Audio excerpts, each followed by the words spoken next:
Hello students, आप सभी का अपने यूट्यूब चैनल अनमोल इंस्टीट्यूट पर हार्दिक स्वागत और अभिनंदन है। तो आज का मेरा बहुत महत्वपूर्ण चैप्टर विलेन है।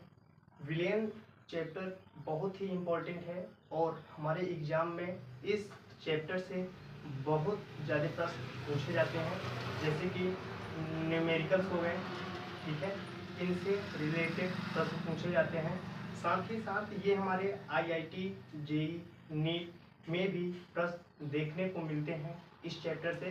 तो ये चैप्टर हमारे लिए बहुत ही इम्पोर्टेंट होने वाला है। आप लोग इस चैप्टर को ध्यान से पढ़िए, क्योंकि हमारे एग्जाम की दृष्टि से इम्पोर्टेंट तो है ही, साथ ही साथ नीट, जेईई मेंस में भी इस चैप्टर से प्रश्न देखने को मिलते हैं। तो इस टॉपिक को ऐसे पढ़िए कि एक भी प्रश्न इस टॉपिक से बाहर ना जाए, और ऐसा हम इसको पोस्टमार्टम करके पढ़ाएंगे, फिर इसके एक एक वर्ड को समझाएंगे। आप इस चैनल पर बने रहिए। हम अपने टॉपिक पर आते हैं। तो हमारा टॉपिक है आज का विलेन। विलेन विलेन मीन्स हमारे पास, जैसे मान लेते हैं विलेन में नींबू, अब पानी का मिश्रण, नींबू है, पानी है, नींबू पानी अगर आपस में हम मिला देते हैं तो हमारा बन जाएगा विलेन। अगर साथ में इसी के स्थान पे ले लें चीनी प्लस पानी प्लस नींबू, तो हमारा बन जाता है शरबत। इसका मतलब हुआ कि दो या दो से अधिक पदार्थों के समांगी मिश्रण को ही हम विलेन कहते हैं। अब ये मिश्रण हमारा समांगी मिश्रण हो गया है, विषमांगी मिश्रण, तो इसमें हमारा जो भी मिश्रण आएगा तो एक समांगी मिश्रण होता है। समांगी मिश्रण, जैसा कि आपको इसमें डिफिनीशन भी लिखा हुआ है, दो या दो से अधिक पदार्थों के समांगी मिश्रण को विलेन कहते हैं। तो हम अब समझेंगे मिश्रण और यौगिक में मूलभूत अंतर क्या होता है। यौगिक और मिश्रण, यौगिक में हमारा जो अनुपात होता है एक निश्चित अनुपात होता है, और मिश्रण में हमारा जो अनुपात होता है अनिश्चित अनुपात होता है। निश्चित और अनिश्चित का मतलब होता है कि जैसे हमारा यौगिक है, यौगिक में हम ले लेते हैं H2O को, तो इसमें हाइड्रोजन के कितने एटम हैं? 2। अगर हम देखते हैं तो ऑक्सीजन के 16। ये तो इनका परमाणु भार हो गया। इनका अगर हम अनुपात निकालेंगे तो 1:8। इनका जो मिलने का, संयोग करने का अनुपात है कितना है? 1/8। बट अगर हम विलेन में देखते हैं तो विलेन में चीनी, पानी, नींबू, इसका कोई अनुपात नहीं है। तो ये है हमारा मिश्रण हो जाएगा। और मिश्रण में यदि उनका संगठन एक समान है तो वह समांगी मिश्रण होगा। अब हमें ऐसे भी मिल सकते हैं विलेन, तो मिश्रण। जैसे मान लेते हैं हमारे पास नमकीन है, मिक्स नमकीन है, तो अगर ऊपरी हिस्से को उसके उठाएं तो मेरे ऊपरी हिस्से में मूंगफली मिलता है। अगर नीचे वाले हिस्से से उठाते हैं तो मान लीजिए मूंगफली नहीं मिलता और कुछ मिलता है। बट अगर हमारा कोई ऐसा मिश्रण हो जिसके ऊपर का भी हिस्सा, नीचे का भी हिस्सा, बीच का भी, मतलब हर पार्ट्स एक समान हो। जैसे अगर हमारा पानी है, पानी में चीनी मिला दें और ऊपर से भी हम 1 चम्मच पानी लें, नीचे से भी लें, बीच से भी लें, तो सभी पानी का जो स्वाद होगा एक समान होगा। तो इसका मतलब उनका संगठन एक समान है, इसलिए वह हमारा एक समांगी मिश्रण होता है, और समांगी मिश्रण को ही हम बोलते हैं विलेन। तो समांगी मिश्रण विलेन हो गया। इसमें लिखा हुआ है समांगी मिश्रण के प्रत्येक अवयव का संगठक समान होता है। इसका मतलब, संगठन का मतलब अभी हम आपको बताए हैं कि उनके प्रत्येक भाग एक समान होंगे। जैसे चीनी को पानी में मिलाएंगे तो चीनी पानी में पूरी तरीके से विलेय हो जाएगा, तो चीनी पानी में पूरी तरीके से मिले हुआ है, मान लेते हैं चीनी है, पानी इसमें हम डाल दिए तो मिक्स हो गया। अब हम यहाँ का पानी लें, यहाँ का पानी लें, यहाँ का पानी लें, तो तीनों जगह का पानी हमारा एक समान स्वाद देगा, अर्थात मीठा होगा, जिससे हम उनका संगठन एक समान होगा। और जिनका संगठन समान होता है उन्हें हम समांगी मिश्रण कहते हैं, और समांगी मिश्रण को ही हम बोलते हैं विलयन। अब विलयन के दो अवयव होते हैं, अवयव का मतलब विलयन जिनसे मिलकर बना होता है। तो विलयन हमारा बना होता है विलेय से प्लस विलायक से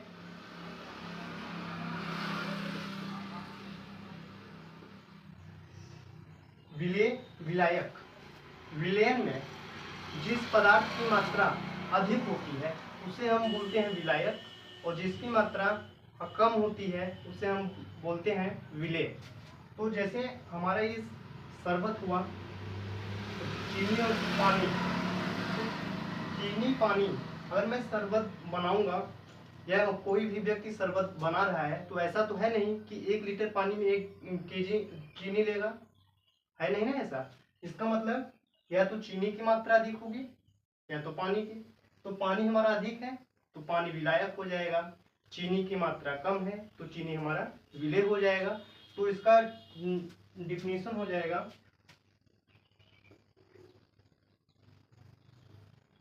विलयन में जो पदार्थ कम मात्रा में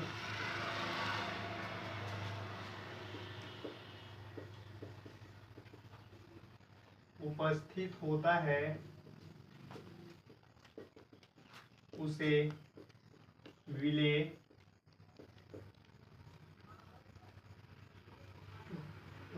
कहते हैं। जो पदार्थ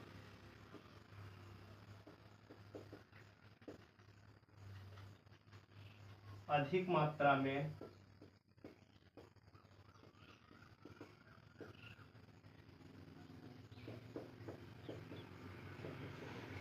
उसे विलायक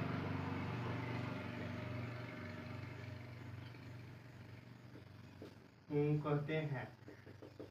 कितना तो हो गया, मतलब शरबत बनाएंगे तो शरबत में चीनी पानी होगा, पानी की मात्रा अधिक है तो उसे हम विलायक कहेंगे, चीनी की मात्रा कम है तो उसे हम विलेय कहेंगे।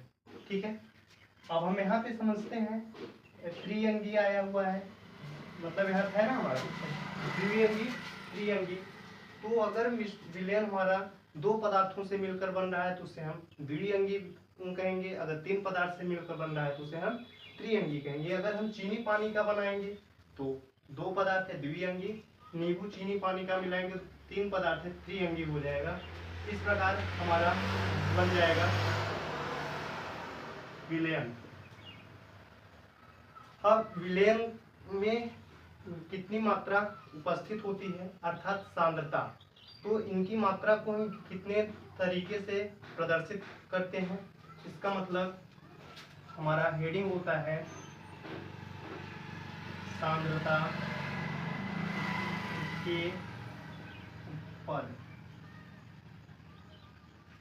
Concentration terms. इसका मतलब जैसे मान लीजिए तेज कर देते हैं इसको,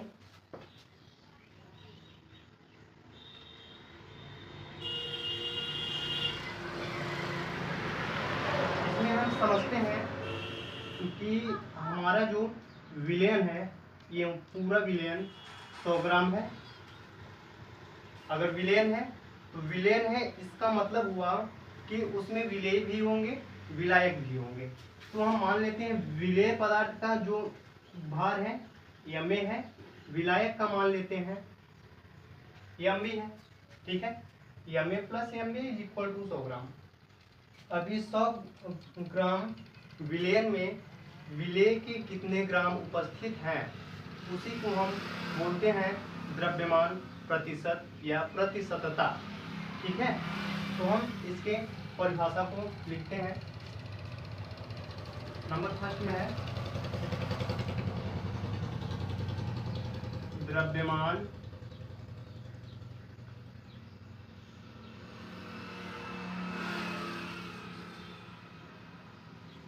W/W वेट,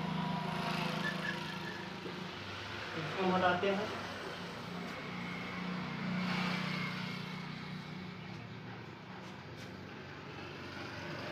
किसी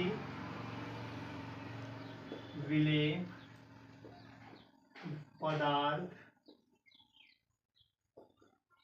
का भार उस संख्या के जो विलयन 100 ग्राम में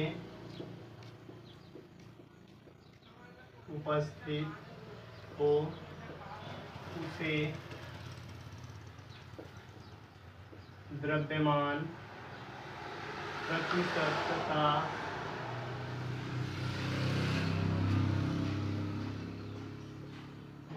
कहते हैं। मैंने अभी आपको बताया कि अगर एक मेरा ये टैंकर है, इसमें 100 ग्राम का विलयन, ये जो विलयन है हमारा 100 ग्राम का है। अब इसमें हमारा यम ये हो गया विलेय का भार, और ये हो गया हमारा विलायक का भार, मीन्स यम ए और यम बी। तो अगर हम विलयन का भार निकालते हैं, मीन्स विलयन का द्रव्यमान इज इक्वल टू विलेय का द्रव्यमान प्लस विलायक का द्रव्यमान।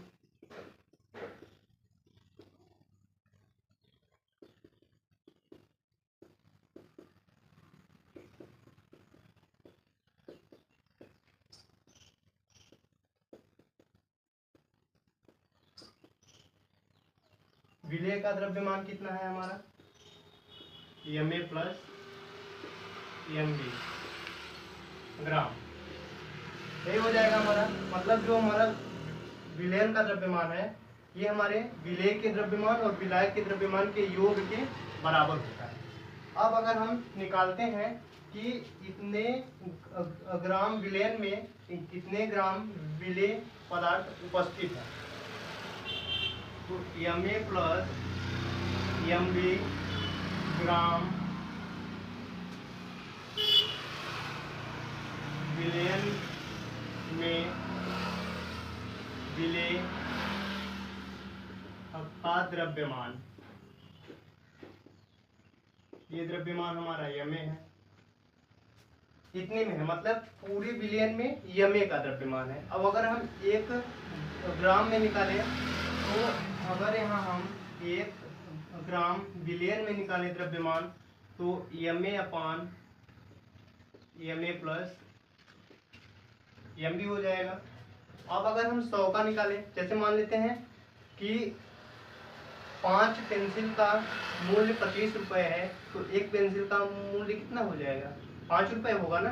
तो ऐसे ही M A plus M B में इतने ग्राम हमारा उपस्थित है, तो अगर हम 1 का निकालेंगे तो ये अपान में हो जाएगा। अब इसी प्रकार हम 100 का निकालेंगे, क्योंकि हमारा जो प्रतिशत है कितने में है, 100 ग्राम में है। 100 ग्राम विलयन वही है, तो अगर हम इसमें निकालेंगे तो यहाँ हमारा हो जाएगा M A plus M B into 100। इसका मतलब हमारा ये जो द्रव्यमान प्रतिशत हो जाएगा, ये हो जाएगा एम ए अपान में M A plus M B into 100। ये हमारा फार्मूला हो जाएगा। ऐसे समझिए आप, अगर हमारे पास 100 ग्राम का विलयन है, उसमें विलेय के कितने अणु या मोल उपस्थित हैं, वही हमारा द्रव्यमान प्रतिशत हो जाता है। ये रहा हमारा द्रव्यमान प्रतिशत। और ऐसे ही हमारा है आयतन प्रतिशत। आप स्क्रीनशॉट ले लीजिए, ये इसको रेज करते हैं।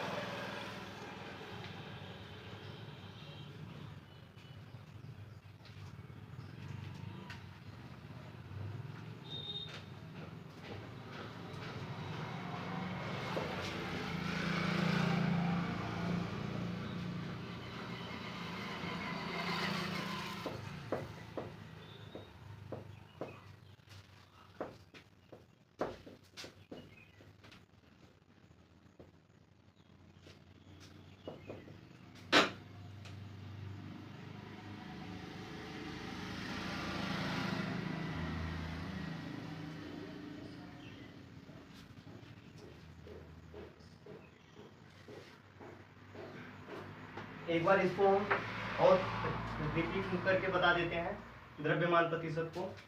अगर ये हमारा विलयन है, इसमें कितने मात्रा है? 100 ग्राम। अब 100 ग्राम में विलेय का मात्रा Ma है, विलायक का मात्रा Mb है। तो विलयन हमारा विलेय विलायक से बनता है। तो अगर हम विलयन का द्रव्यमान निकालेंगे तो Ma प्लस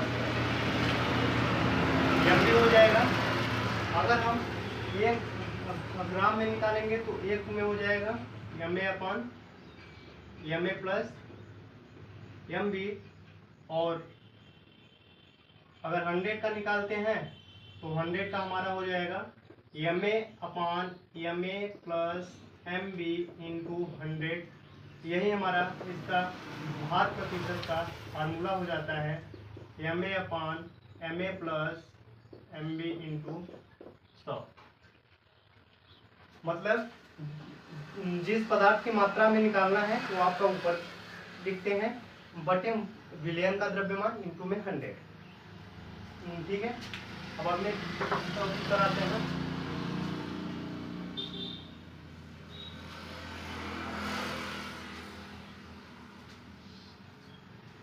अब हमारा है आयतन प्रतिशत।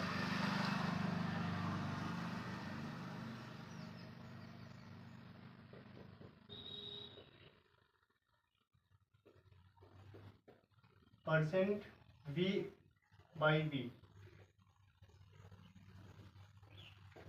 इसमें हम लिखते